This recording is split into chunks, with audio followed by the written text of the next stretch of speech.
এইভাবে যে মেশিন ব্লেডটাকে নতুন ব্লেড দিয়ে ওখানে আবার রিপ্লেস করে নিতে পারবেন। ব্লেডটা লাগাই ফেলে এখন আমার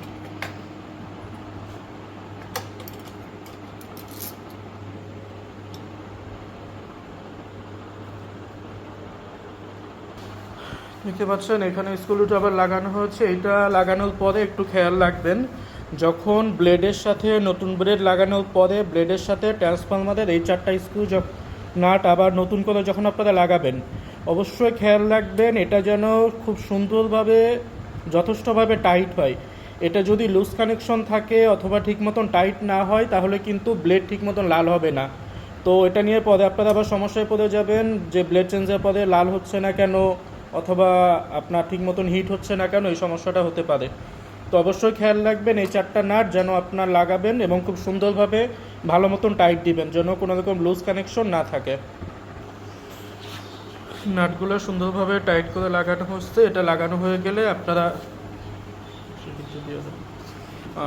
এটাকে আবার আগের মতন করে আপনার বক্সটার ভিতরে এই পার্টটা আর কি দিয়ে দিবেন।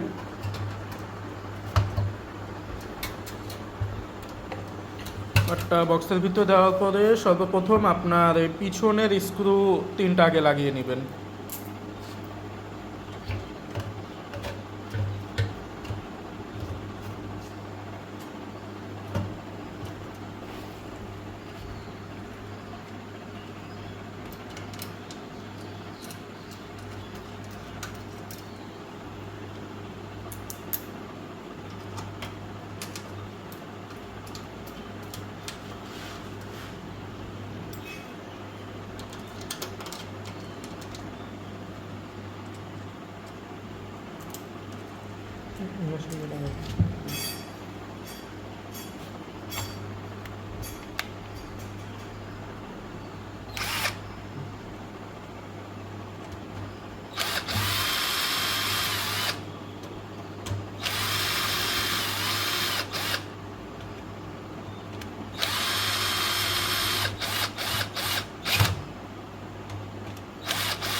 একটু খেয়াল রাখবেন এই স্ক্রুটা লাগানোর সময় যে কোনো এক সাইডের স্ক্রুটা আগে টাইট দিবেন না, আগে মাঝখানে স্ক্রুটা ভালো মতন টাইট দিয়ে তারপরে 2 সাইডের স্ক্রুটা টাইট দিবেন।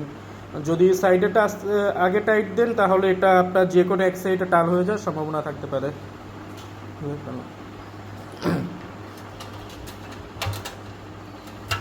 স্ক্রুটা টাইট হয়ে গেলে সামনের স্প্রিং দুটো আবার আগের মতো করে লাগিয়ে দিয়ে আবার ব্যবহার করতে পারবেন। ধন্যবাদ এতক্ষণ সাথে থাকার জন্য।